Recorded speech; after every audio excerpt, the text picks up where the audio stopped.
Y saludamos a Xavi Cerro, un hombre surgido de la Matrix. Muy buenos días, ¿cómo estás? Buenos días a todos. Muy bien.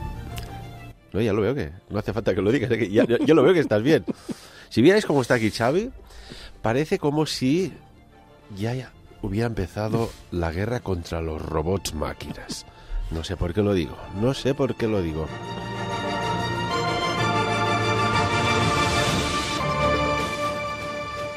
Xavi, vamos a hablar de un tema interesante. El otro día lanzábamos un flash contigo y hoy tenemos que dedicar, puede ser casi todo el programa, a un tema que sabemos cómo empieza. Podemos intuir cómo puede seguir, pero jamás, dadas las variables que hay, cómo puede acabar. Vamos a hablar de Sofía. Sí, hoy me gustaría hablaros de Sofía. De hecho... Y no es una ciudad. No es una ciudad. Es ni una chica. Un robot. Vamos a hablar de Sofía. El punto de salida de hoy es un poco que quiero transmitiros de que nos encontramos va a ser un invierno caliente para el tema tecnológico. De hecho, existe una especie de carnicería despiadada ya desde hace muchos años en el mundo de la tecnología. Se filtran muy pocas y sobre todo no con la relevancia que deberían, ¿no?, en los informativos convencionales, noticias relacionadas con el mundo de la tecnología, pero entre otras de las cosas que están pasando estos días, por ejemplo, pues tenemos la probable compra de Qualcomm por parte de Broadcom. Es dos nombres que os sonarán muy raros, pero digamos que bate récords porque es la adquisición de dos empresas tecnológicas que posicionaría a Broadcom como el tercer fabricante de microchips del mundo, detrás de Intel y de Samsung, y la compra ha batido el récord más grande de todas las adquisiciones, $130.000 millones. Es decir, se mueven unas cifras, se mueven unos intereses. Cuando estamos hablando de compañías tecnológicas, y Qualcomm, por ejemplo, que es uno de los fabricantes de chips más grandes del mundo y que no fabrica ni un solo chip. O sea, porque veáis un poquito cómo va el mundo, ¿no? Cuando se mueven estas cantidades de dinero, vosotros lo que tenéis que traducir es en influencia y poder político. Porque una empresa que adquiere a otra por esa cantidad tan ingente de dinero y los beneficios que tiene anuales y el dinero que mueve, obviamente esa empresa tiene una influencia muy grande en la sociedad y una influencia muy grande en nuestro día a día, aunque nosotros no lo veamos de forma directa.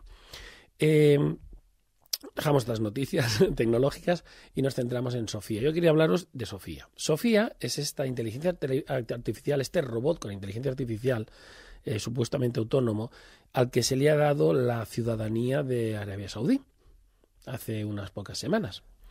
Bien, aquí tenemos un caso de facto, ya está hecho, no es una hipótesis. Me parece que es el año 1986 en la película Cortocircuito, donde se planteaba por primera vez, los guionistas de esta película, plantean que Johnny 5, me parece que se llamaba el robot, ¿vale?, se le daba la ciudadanía. Esa película ha llovido mucho, prácticamente 30 años.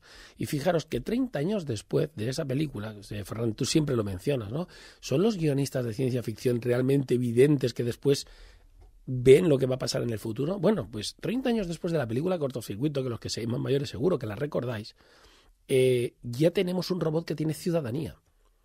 ¿Pero qué implica la ciudadanía?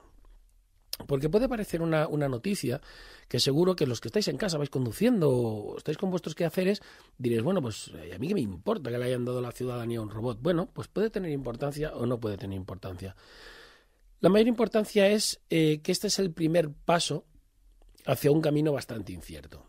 Os voy a poner un ejemplo que no sé si será igualmente válido, pero imaginaros que por un momento nuestros hijos con 8 años pudieran tener permiso de armas, ¿vale? Y dijeras, eso es una burrada, como tiene un niño de 8 años un arma. Bueno, pues imagínate que hay un país que ya les da permiso de armas con 8 años. Eso sienta un precedente. ¿Podría la sociedad seguir ese camino? ¿Podría normalizarse? Pensad que nuestras leyes, nuestras normas, nuestras reglas no son absolutas ni mucho menos inmutables, por mucho que muchos partidos políticos se empeñen en pensar que tanto constituciones como leyes tienen que ser algo absoluto, universal y divino. Las leyes en la sociedad han ido cambiando a gusto y placer de las sociedades a las cuales sirven. Y obviamente cosas que ahora son ilegales, pues antes no lo eran, y cosas que antes eran ilegales ahora sí que son normales y legales. Es decir, cada sociedad, en cada época de la historia o incluso entre las diferentes sociedades que habitan nuestro planeta, hay cosas que obviamente en unos sitios se permite y en otros no, ¿vale? Obviamente el mundo occidental sería el que marca un poco ese camino a seguir. Pero tenemos ahí Arabia Saudita, que es este país que sí, que no lo podemos considerar ni mucho menos occidental ni moderno, por lo retrógrado de muchas de sus leyes, pero sí que tiene una grandísima influencia en el mundo mientras el petróleo sea nuestra energía. Este país va a destinar 500.000 millones, vuelvo a decirlo, 500.000 millones de dólares en la construcción de una ciudad que estará dominada por la robótica y las energías renovables. Es decir, van a hacer el primer experimento de campo de lo que sería una ciudad del futuro. ¿Cómo va a salir? El primer paso es dotarle de ciudadanía a un robot, como decía. ¿Y qué es la ciudadanía? Porque ¿qué es lo que nos implica a nosotros? Para empezar, la ciudadanía, la nacionalidad, cuando nosotros tenemos una nacionalidad, cuando decimos somos español, francés, norteamericano, alemán, es una identidad única. Para empezar, te reconoce como un individuo bien diferenciado dentro de un conjunto. Y para los humanos, obviamente, existen múltiples parámetros que nos definen. No existen dos seres humanos iguales. A menos que no haya por alguna clínica que haya clonado a alguien de Strankis, no existen dos seres humanos iguales. Nuestro iris, nuestras huellas dactilares, nuestra firma dental, nuestro propio ADN es diferente al de cualquier otro humano sobre la faz de este planeta, que hay o que haya habido. Con lo cual, hablar de identidad cuando hablamos de seres orgánicos como el ser humano es fácil cuando midimos, digamos, las partes biológicas, pero si además le añadimos la parte no biológica, como es nuestro carácter, nuestra alma, si queréis llamarlo, nuestro espíritu, nuestro ser, nuestra personalidad, eso, sumado una cosa a la otra, nos da una identidad única. ¿Qué es entonces la identidad para un robot? ¿Su número de serie? ¿La dirección MAC de su tarjeta de red? ¿Es su hardware? El hardware puede ser clonado, se puede replicar. ¿O es su personalidad? ¿Tiene personalidad un robot?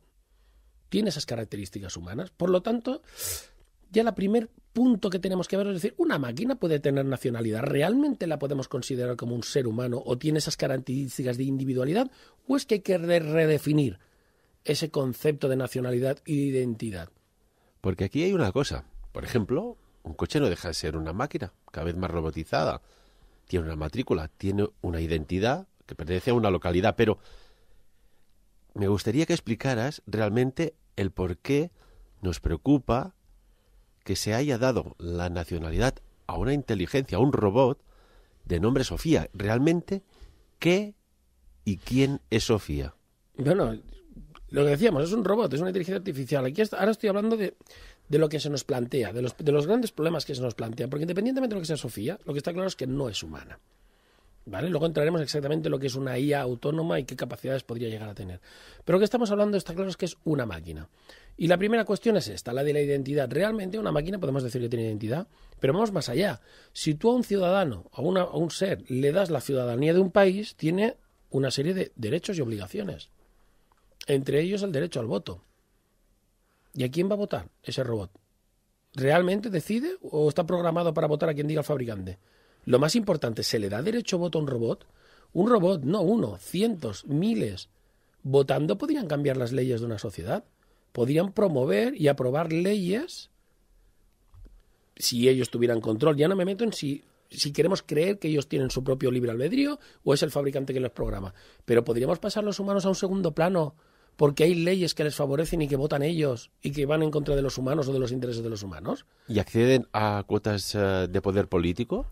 ¿Podrían tener representantes en un Senado, los robots? A día de hoy, vamos más allá. A día de hoy, visto lo visto, ¿a quién votaríamos? Al igual hasta los humanos votarían a los robots porque serían menos corruptos. Sería una opción. Pero fijaros lo que estamos diciendo, la nacionalidad implica el derecho a voto, pero te implica otra cosa también, que es la obligación a pagar impuestos. Por lo tanto, todos los robots y las inteligencias artificiales, y aquí se abre un debate, y en este punto me quiero detener, porque esto ya lo mencionamos la temporada pasada, para que veáis que no es tan trivial.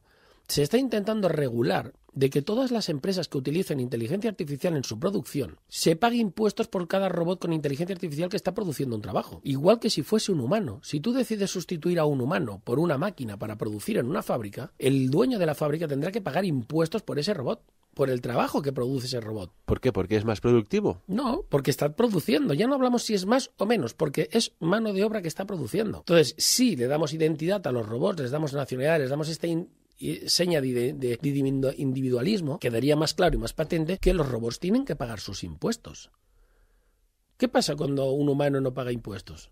Te embargan la casa, el coche, no tienes para comer. ¿Qué le hacemos al robot? ¿Lo desenchufamos? ¿Le importa?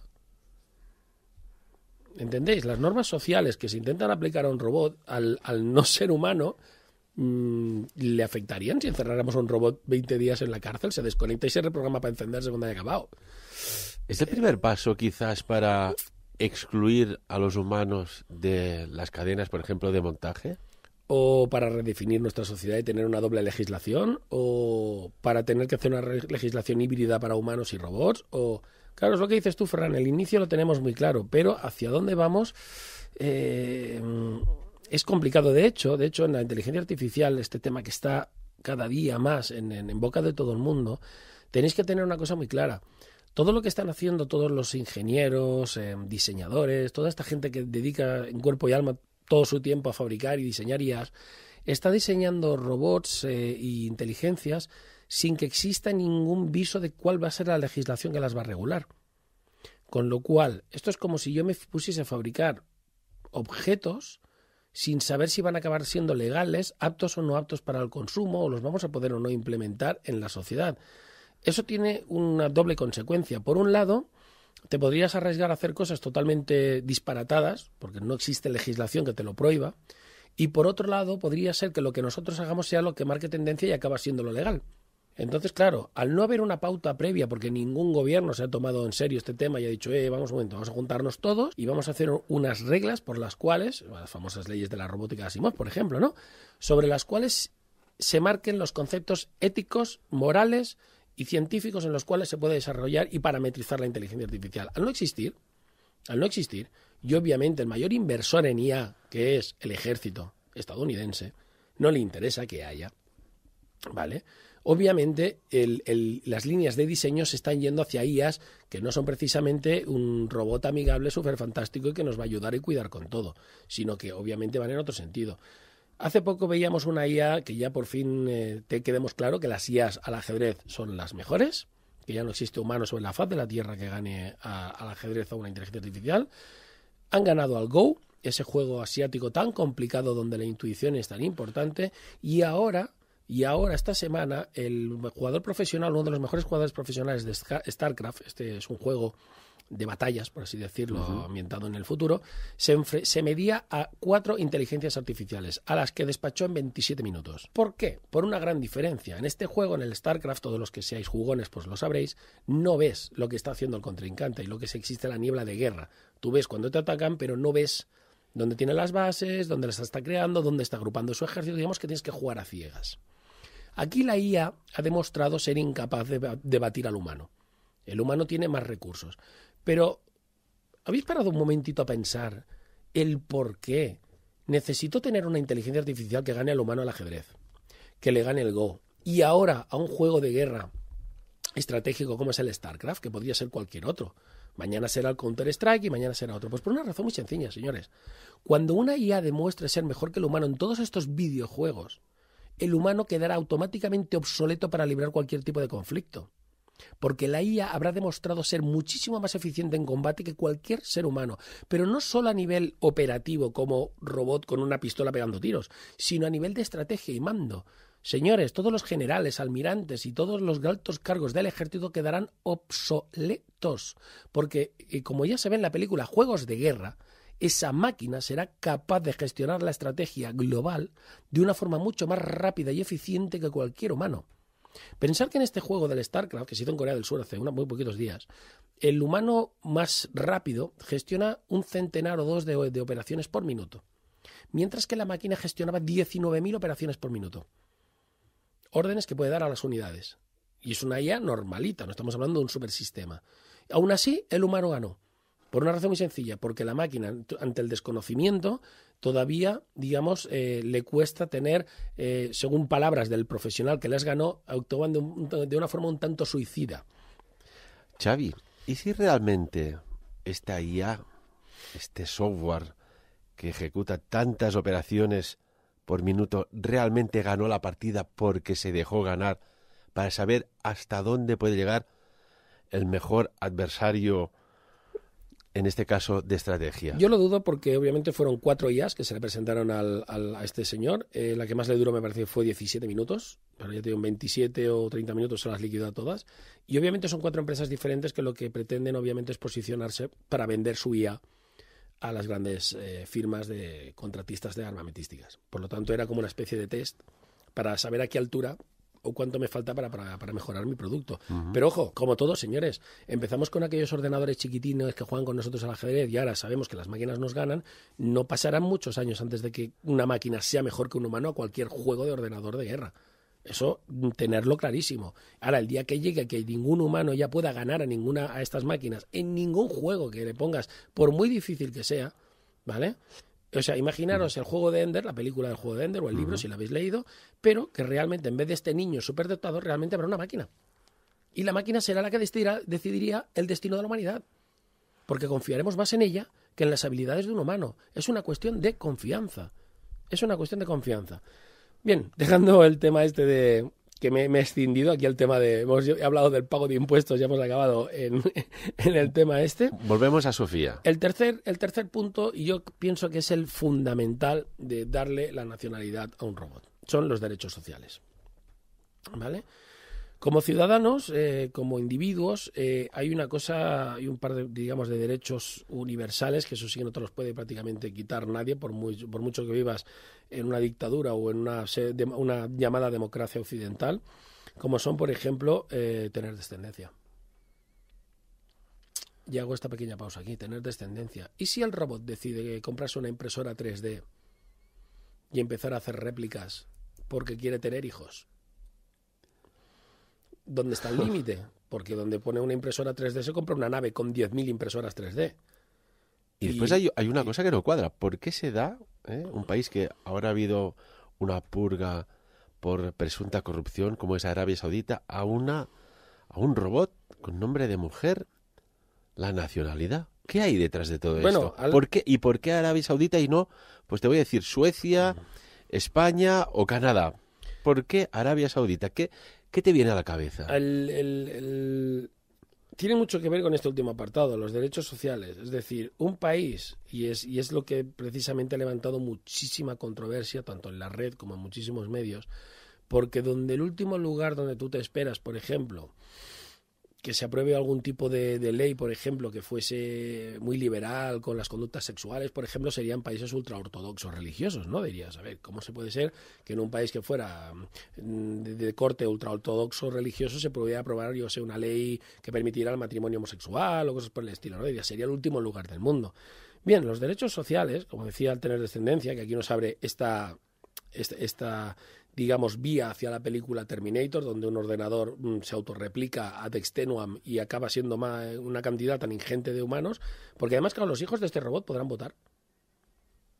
Mi hijo vota, ¿no? Si yo tengo un hijo, cuando alcanza cierto punto en su vida, también puede votar. ¿Vota? ¿Los hijos de este robot también votan? Porque, vamos, este robot le da por fabricar 300 millones de unidades porque son su descendencia en un país de 50 millones y se hace con el poder democráticamente. ¿Y por qué justamente en un país que es muy importante en la producción de petróleo?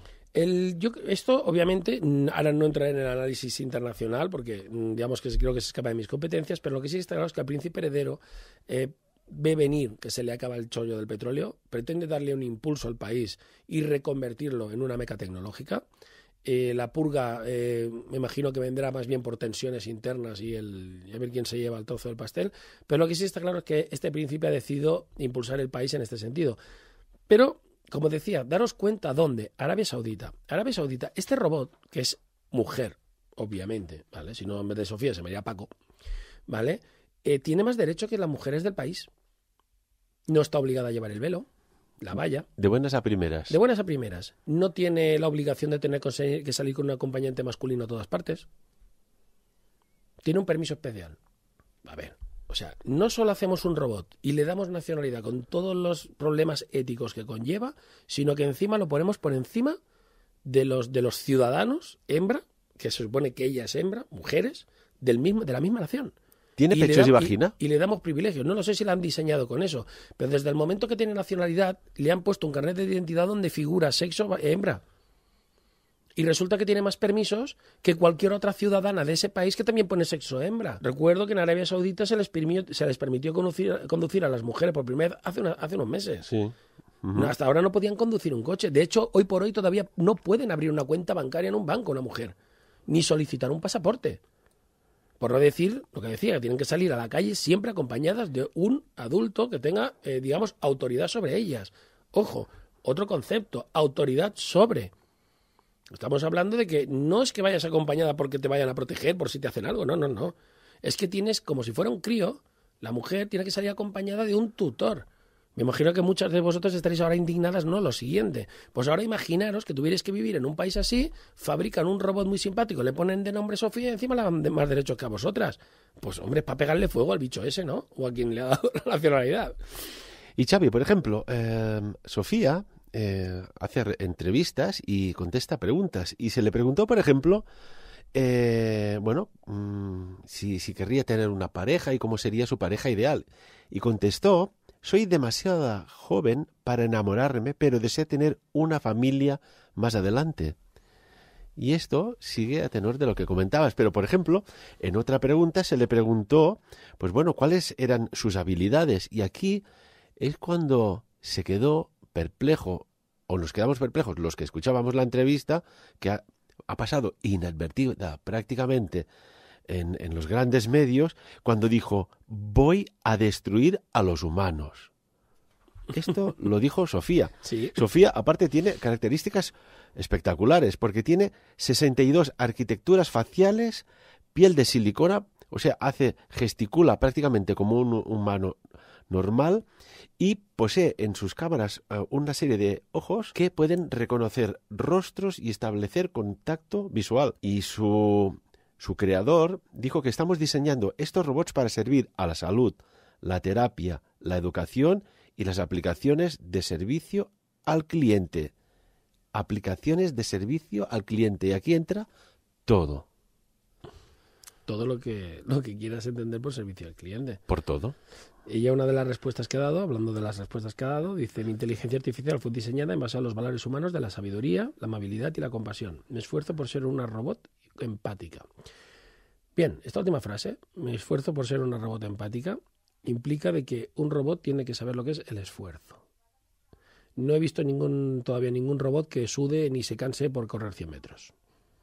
Con lo cual, lo que es el cansancio en relación físico, en relación al esfuerzo, complicado. Imagínate, Xavi, en unas Olimpiadas ya, no conozco... se te infiltra un robot pensándote que eres humano y el lanzamiento de jabalina la lanza a 15 kilómetros. Bueno, obviamente no podrían competir, pero el concepto de esfuerzo para el robot ya para empezar es algo como muy, muy alienígena para él, ¿no? Luego vamos a hablar del esfuerzo mental. Cuando un ser humano, cuando tenemos a nuestros hijos con los deberes allí intentando entender un concepto matemático, físico, químico de algún tipo y le dan vueltas y vueltas y nosotros intentamos ayudar y digo, ay, ¿cómo se lo meto en el melón a mi hijo para que entienda esto, ¿no? El robot no tiene ese problema. El robot o lo entiendo, ok, procesado, o error de computación y no lo entiendo y a tomar morcillas, dame más datos. Pero no penséis que porque hago un esfuerzo de pensar o de darle 4 vueltas, la máquina puede encontrar eso. Lo que llamamos esfuerzo en una máquina, lo único que sería lo más parecido es coger una herramienta, intentar meterla en una caja y con su brazo probar como unas 300 veces que la está tirando fuera todo el rato o no acierta hasta que consigue meterla dentro. Pero hacer ensayo y error no es lo mismo que esforzarse. ¿Entiendes? Entonces, claro, la máquina se le ha dotado de un lenguaje que, digamos, habla de conceptos, ideas o abstracciones humanas cuando obviamente no las tiene. Más aún, estamos, y ya digamos, ya está mi aportación personal, ¿no? Como profesional, se le da la ciudadanía a un gadget, porque no lo voy a llamar individuo, ¿vale? A un trozo de chatarra, cuando se ha construido con una tecnología totalmente experimental y que no tiene ningún tipo de garantía de funcionamiento. Esto es como coger y decir, mañana voy a sustituir el piloto de un 747 por un nuevo aparato que ha salido lo he encontrado ahí en el súper de los chinos, bueno, no por ser despectivo con los chinos, ni mucho menos, sino por la baja calidad, ¿no? de los productos que se venden allí, y que me han dicho que pilota aviones. Y lo pongo ahí, lo enchufo sin probarlo. Y luego se estrella. ¡Uy! ¿Qué ha pasado? Pues estamos ante el mismo caso, señores. Se le ha dado el máximo grado. Otro ejemplo que me viene a la cabeza ahora, que son los kafala. La gente que se va a Arabia Saudí a trabajar y lleva toda la vida allí trabajando no tiene la nacionalidad. Para salir del país necesitan el permiso de su jefe. Y hay miles y miles de personas en Arabia Saudí en esa condición. Y viene un robot y le damos la nacionalidad. puede pedir un pasaporte, largarse donde quiera, votar y tener derechos. ¿Estamos locos o qué? Esa es realmente mi opinión. Porque ¿a dónde nos lleva eso? ¿A dónde nos lleva eso? A tener ciudadanos robot con más derechos que los humanos. Resulta que la nevera y la tostadora van a tener más derechos que nosotros dependiendo de a qué casta social hemos tenido la suerte de pertenecer. Cuando hayan las puertas robotizadas, por reconocimiento facial, imagínate que dice, tú no entras en casa y no entras. Obviamente los sistemas informáticos nos dominan. Pero claro, tú un sistema informático cuando falla, cuando te hace la vida imposible, cuando vas al cajero no te da dinero, cuando hay un fallo de corte de internet porque el servidor X se ha caído, cuando el ser humano tiene la posibilidad de que la tecnología que hoy día nos domina, al frustrarnos o en hacernos, algún inconveniente, lo podemos achacar a un fallo técnico, no nos queda nada más que un remedio que es muy útil para los humanos, que es la resignación. Pero ¿y cuando se nos deniega algo porque directamente es que la máquina tiene más derechos que tú? Vamos a ver. Los humanos llevamos siglos pegándonos, ¿vale? Por un concepto que supuestamente todo el mundo sabe lo que es, pero que nadie practica, que es la libertad, ¿vale? Y por la libertad o en nombre de la libertad se han matado y segado millones y millones de vidas. Cuando alguien pensábamos que estaba coartando nuestra libertad, como pasó con el señor del bigotito en la Segunda Guerra Mundial, todos nos alzamos sin dudarlo en armas y armamos un verdadero genocidio en pro de defender lo que consideramos esa libertad. Y ahora resulta que aparece una tostadora inteligente y va a tener más derechos y libertades que muchos de los humanos. ¿Qué pensáis que van a hacer esos humanos con esas tostadoras inteligentes? ¿El escenario de Terminator de las máquinas luchando contra los humanos? ¿Es porque la máquina se vuelve mala o porque nosotros lo creamos? Porque creamos máquinas con más derechos que muchos humanos y esos humanos harán, como hemos hecho en los últimos 5.000 años, levantarse en armas para aniquilar a aquellos que los oprimen. Y la máquina lo que hace es defenderse. Lo que esta vez la máquina quizás tiene mucho más recursos y habilidades que otro humano. ¿Terminator podría ser una posibilidad que se inicia con Sofía? Bueno, dirás, Xavi, te estás volviendo loco. Bueno, yo no lo veo imposible. Desde el momento que tú ya partimos del concepto de tostadora lista con más derechos que un humano, oye, yo le voy a hacer una comparación ya absurda. Cuando mi caja de herramientas tiene más derechos que yo, algo va mal. Apaga y vámonos. Los robots son herramientas. Una herramienta no puede tener nunca ningún derecho. Esa es mi opinión. Seguro que hay algunos que pensáis como yo, otros que no. Me da igual lo lista que sea, me da igual la conversación que me dé a mí esa herramienta, me da igual si me hace compañía, me da igual si me puedo acostar con ella, como cuando hablamos de los robots sexuales. Es una herramienta, y una herramienta no se puede comparar a un humano. No se puede ni siquiera hacer ese planteamiento. Para mí, todos estos científicos que plantean que las IAs deberían tener derechos, para mí es una aberración. Le tiene un desapego muy grande a la raza humana y los pondría en una nave con destino a Mercurio, a montar una colonia por ahí. Xavi, en 1984 James Cameron previsualizó este posible escenario con Terminator. Yo creo que sí, porque fijaros que a diferencia de Matrix, ¿vale? Donde la máquina, que no se sabe muy bien, aunque existen cómics que lo explican en Japón, cómo se llega a la situación de que las máquinas estén dominando todo el planeta y nos usen como pilas biológicas. En Terminator, digamos que la máquina llega a la conclusión que muchos autores de ciencia ficción utilizan como recurso en sus argumentos, donde descubren que es que el mayor peligro para la raza humana es el mismo humano y que la única manera de salvar a la raza humana es matar al humano. ¿Vale? O sea, esta conclusión que muy cariñosamente me recuerda siempre a Bender de la serie Futurama, es matar a todos los humanos, que lo decía recurrentemente. Es un poco como el diálogo del señor Smith, cuando le dice a nuestro querido amigo de Matrix, a Neo, de que los humanos son como un virus y que hay que exterminarlos. Compartir una revelación que he tenido desde que estoy aquí. Esta me sobrevino cuando intenté clasificar su especie. Verá, me di cuenta de que en realidad no son mamíferos. Todos los mamíferos de este planeta desarrollan instintivamente un lógico equilibrio con el hábitat natural que les rodea, pero los humanos no lo hacen. Se trasladan a una zona y se multiplican. Y siguen multiplicándose hasta que todos los recursos naturales se agotan. Así que el único modo de sobrevivir es extendiéndose hasta otra zona.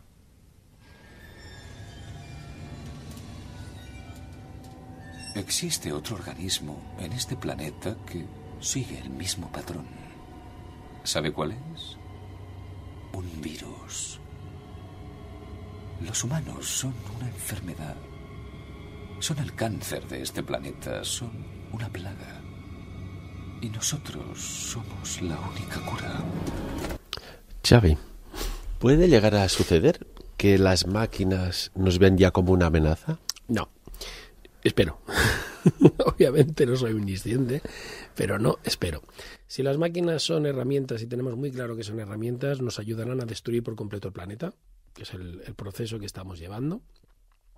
Nos ayudarán a desestabilizar más el clima, a, digamos, cargarnos todos los hábitats, a extinguir a todas las especies y como consecuencia, y hoy que va de fragmentos, nos cogemos el fragmento de Ultimátum a la Tierra, donde digamos, el científico le explica al robot de que solo cuando la humanidad se encuentra al borde del abismo es capaz de hacer grandes cambios. Quizás ese paso a destruir nuestro planeta, y ahí vuelvo a ser aportación totalmente personal mía, pienso que va a ser el paso decisivo para que el humano vierta todo su esfuerzo intelectual y tecnológico en tecnologías de terraformación, para poder, digamos, mantener los pocos restos que queden de nuestro planeta, para mantenerlo medianamente habitable. Esas tecnologías serán las que nos permitirán expandirnos por el universo y, digamos, ir más allá de nuestro sistema solar y, digamos, poder cambiar el clima de otros planetas para hacerlos habitables. Desgraciadamente pienso que ese es el proceso, que tenemos que cargarnos nuestra casa para poder aprender a repararla y hacerla, y que esas habilidades son las que nos permitirán ir a otros planetas, y espero que las máquinas en todo este proceso se conviertan en fieles herramientas que nos ayuden ciegamente en nuestra destrucción de nuestro planeta, porque de no ser así, de no ser la IA una herramienta, de no ayudarnos ciegamente en la destrucción de nuestro planeta, la única otra posición que le queda es evitarlo. Y si tiene que evitarlo, si nosotros las programamos para evitar el deterioro climático, para evitar todo esto, la única conclusión que le queda a la máquina, comparto, es la del señor Smith. Es acabar con los humanos, porque no aprendemos.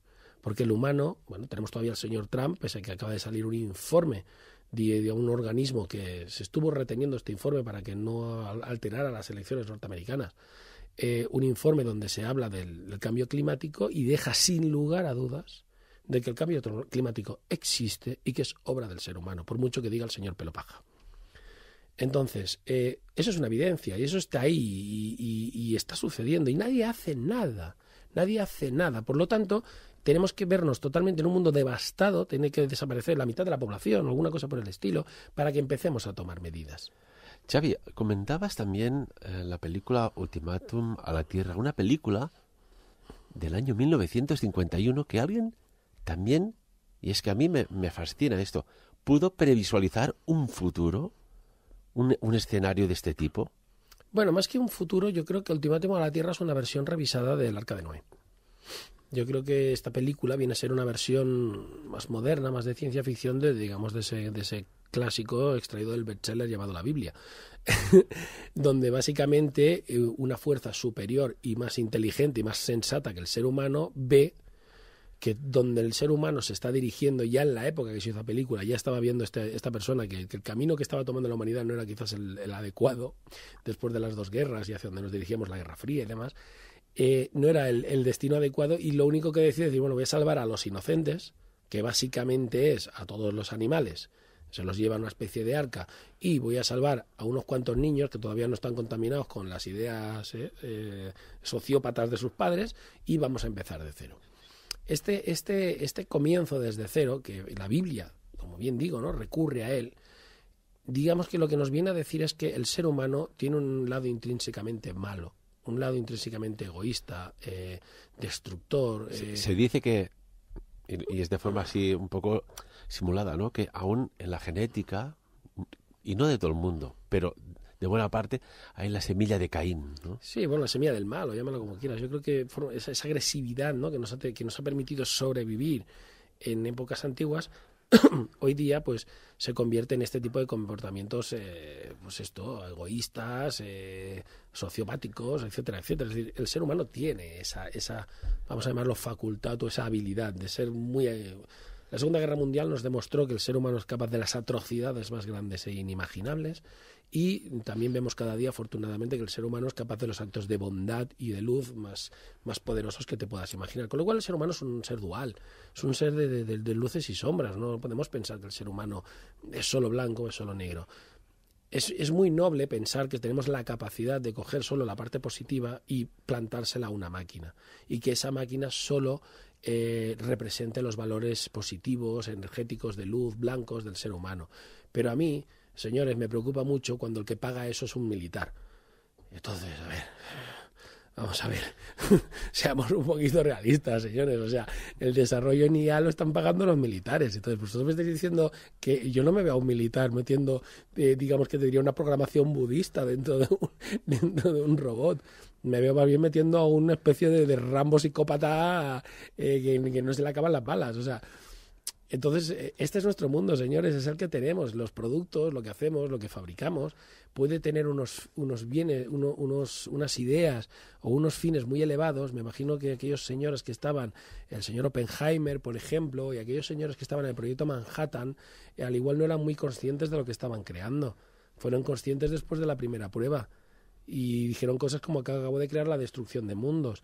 Es decir, los científicos muchas veces se dejan llevar por la euforia, su entusiasmo, y no son conscientes, y esto tenéis cientos y cientos de películas que recurren a este tema, ¿no? Del típico científico que busca, por ejemplo, una energía limpia, la de reacción en cadena, me parece que se llama, y busca la fusión fría y luego se emplea con fines militares. Es decir, señores, ¿quién está subvencionando las investigaciones? ¿De verdad vosotros os creéis que el diablo va a patrocinar una pastelería? A ver, vamos a ver. De cabello de ángel, ¿no? A ver, para más Inri.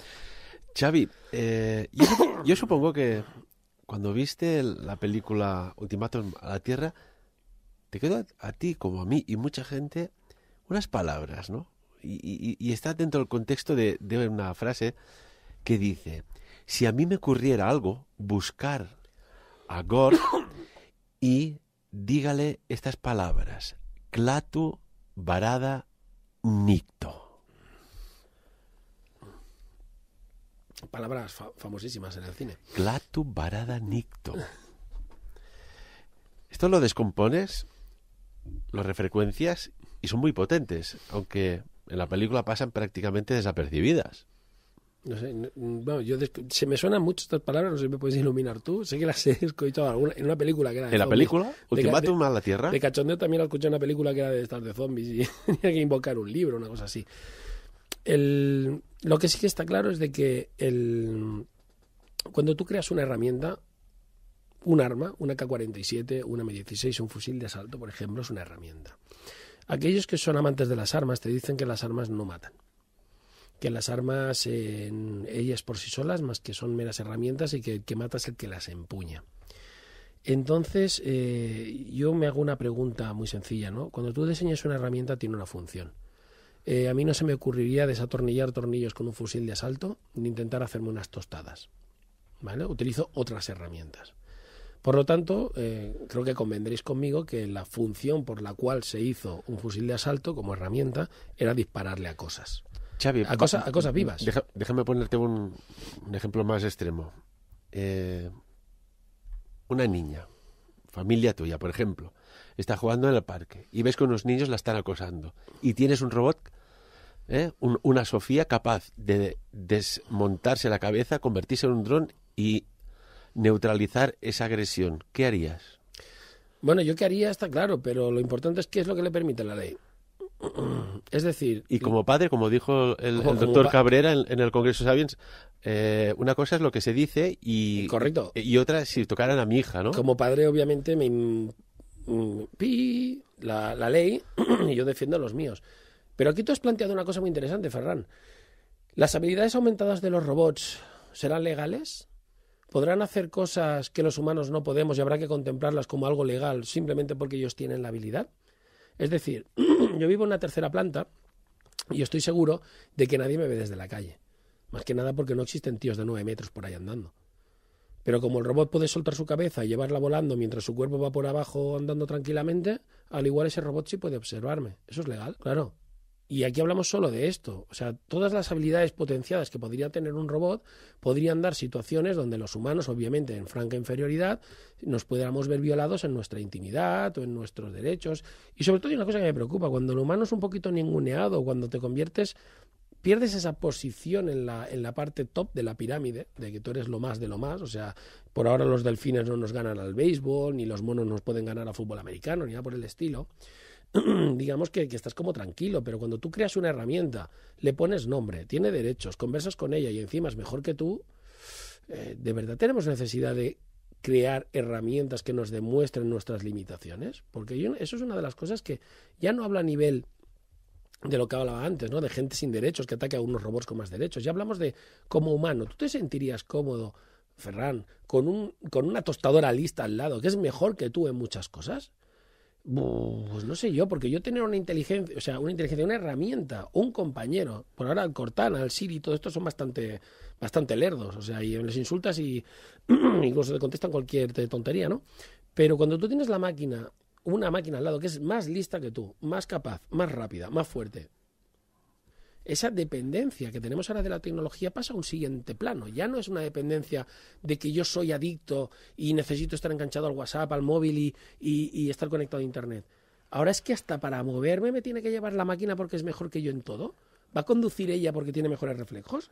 ¿Podrá incluso replicar, ahora que está tan de moda, y a empezar a buscar por Internet en modo voz, replicarte expresiones, frases, conjuntarlas y crear oraciones complejas simulando a uno mismo, por ejemplo, Xavi? Hombre, obviamente es lo que se busca en todas las programaciones y que obviamente para no grata sorpresa de sus diseñadores acaban teniendo expresiones y lenguajes bastante inadecuados, ¿no? Para lo que se espera de una máquina. Pero obviamente eso entra en las posibilidades. O sea, lo que hay que pensar, como decía antes, ¿no? De que no existe una legislación que regule todo esto. Existe, lo más reciente que se conoce son los principios de Asilomar AI. Este nombre, si lo buscáis en Internet, Principios Asilomar AI. Propone 23 reglas, más o menos, que intentan regular todo este tipo de, digamos, de fabricación de las IAs. Y entre ellas me gustaría mencionar una, que es la automejora recursiva. Es, digamos, otorgar a los sistemas de inteligencia artificial la capacidad de autorreplicarse en casos estrictos de seguridad y medidas de control. Es decir, la máquina tiene una habilidad que nosotros no tenemos. Nosotros sufrimos un accidente, nos paran 2 segundos antes de un trágico accidente de tráfico, vamos a 150 de cara hacia un camión, estamos jodidos, si me permitís la expresión, ¿Y tanto? Y ahí se acaba para nosotros el camino. La máquina podría coger y 3 segundos antes descargarse un backup, subirlo a la nube, ser destruido y volver a activar un nuevo cuerpo como si no hubiera pasado nada. La IA tiene una inmortalidad potencial. Ojo, porque esta herramienta a la que dotamos de voz y voto a la señora Sofía, de la que estábamos hablando desde un principio, no solo es una ciudadana con más derechos que muchos humanos en ese país, ya hoy, de facto. No solo se le está dando derecho a voto, no solo se le está dando derecho a viajar o probablemente el derecho a replicarse. Es que además no tiene fecha de caducidad, es que ese sistema puede vivir los próximos 1000 años. Y Xavi, yo recomiendo que las personas vean en YouTube este personaje, Sofía, en la entrevista que se le hicieron. Incluso han buscado detalles de, ya no diremos realistas de imitación, sino de hiperrealidad, porque no hay 2 personas o una persona que tenga 2 orejas exactamente iguales, y este robot tampoco las tiene. Las expresiones faciales son impresionantes. El rostro, la textura de la piel se ve, sus claros y sus sombras. Y estas son las primeras versiones. Imaginemos las primeras teles y cómo son ahora. Claro, obviamente se hace que sean... Digamos que con este robot se ha llevado la vía de estas 2 grandes tendencias que existen. Una que es que hacer el robot muy diferente para que no se parezca a un humano, y aquí han seguido la de que se parezca a un humano. El punto que yo os quiero mencionar, que es para mí muy importante y muy preocupante, es por el hecho de que yo hoy os quisiese hablar de esto, es de que yo puedo volverme loco un día, soy el presidente del gobierno y cojo un orangután y lo nombro ministro. Oye, igual lo haría mejor que muchos, tampoco pasa nada. ¿Vale? Y este orangután es ministro, ¿vale? Lo pongo ministro de Interior, España, por ejemplo, y creo que lo haría mejor que el actual. Bueno, eso como vino la crisis, creo que lo hubiera gestionado mejor, hubiera repartido cacahuetes. Yo cojo este mono, y aunque me haya vuelto loco, y lo haya hecho ministro de Ciudadano, el mono se muere, y mi locura se muere con el mono. Ya está, y se ha acabado, ¿vale? O puedo coger un delfín, ¿vale? Y hacerlo ministro de Marina, o lo que quiera, o ciudadano. O hacer un pueblo de delfines todos con ciudadanía. Pero los delfines mueren, y mi locura muere conmigo. Cuando tú haces ciudadano a un robot, y el robot es potencialmente inmortal, estamos hablando de que a este robot, si le da por ser consciente de lo que significa la ciudadanía, lo que hacemos, se la quitamos. Porque el robot no se va a morir, ¿eh? Lo podremos desmontar. Pero ojo, desmontar el robot o apagarlo no sería el equivalente a un asesinato. Porque tiene derechos, ¿eh? Mira, me enviaban ahora una pregunta vía WhatsApp. Una persona que va, pues bueno, busca pareja, ¿eh? La discoteca aquí y allá y no le sale pareja. Y tiene la posibilidad de tener una pareja robótica extremadamente similar a una persona. ¿Esto acabará sucediendo? Bueno. ¿Le dará más placer, más satisfacción, más amor, más todo que nada, por ejemplo? Los juguetes sexuales tienen todas las formas y colores. Hay quien se conforma con la mano, algunos con una cosa larga con pilas y otros pues necesitan algo más sofisticado. Para mí sigue siendo una herramienta. Sigue siendo una herramienta. Pero me preocupa esto, de que esta herramienta tenga ciudadanía. Si yo mato al robot, ¿me voy a la cárcel por asesinar a un robot? ¿Y si solo le quitas un chip? Porque se supone que yo me cargo algo y con que pague el valor he repuesto los daños, ¿no? Pero claro, si le damos ciudadanía, resulta que el robot no tiene backup, me cargo su identidad que le otorga esa ciudadanía y me demandan como asesinato de una máquina porque esa máquina ya no se puede replicar ya que no tenía backup, ahora nos podemos ir los humanos a la cárcel por matar robots. ¿Y antes de la agresión? Que recoja tu rostro, tus datos y los envíe a una red wifi y tengas a todo el sistema robótico detrás tuyo, además. Al igual se venga, obviamente, puede ser, ¿no? Pero quiero decir, ¿El sentido de la venganza puede existir en un robot? Si consiguen amar, tienen que ser capaces de odiar. Eso es lo que me preocupa. Les están intentando dotar de emociones. Las emociones se supone que son humanas. Entonces, o reconocemos que el robot no puede sentir emociones, que solo las simula, por lo tanto me quedo tranquilo y solo simulará aquello que nosotros le enseñemos a simular, o si realmente le enseñamos a intentar tener emociones, recordad lo que decían, su modelo es el humano, y el humano es blanco y es negro. No podemos pretender que nuestros hijos, ya nos gustaría, solo aprendiesen lo bueno de nosotros. Desgraciadamente, cuando nuestros hijos van cumpliendo cierta edad, también vemos que han adquirido parte de nuestros rasgos negativos, sea la tozudez, sea la irascibilidad, sea lo que sea. Nuestros hijos, por sí mismos, lo veis en los humanos cuando crecen, van adquiriendo también rasgos negativos de sus progenitores. Es de esperar que le pase lo mismo al robot. Es un mundo tan desconocido lo que nos espera por delante, pero yo lo que os invito es a los que estéis al tanto de estas cosas porque no está tan lejos de que os afecten el día a día cotidiano todas estas cosas que se están haciendo. Xavi, amigos y amigas que nos escucháis aquí en Sapiens, escuchad un momento. Estáis escuchando el sonido de lo inevitable. Xavi Cerro, amigo mío, como siempre un placer tenerte aquí. Qué rápido corre el tiempo cuando entramos en estas materias tan interesantes, complejas y que nos hacen pensar. ¿Qué es lo que queremos? Pensar. Pensar. Hay que darle al músculo gris. Muchísimas gracias. Un placer, compañeros. Y amigos y amigas, como siempre, que cada uno saque sus propias conclusiones. Muchísimas gracias. Sapiens. Dirigit i presentat per Ferran Prat.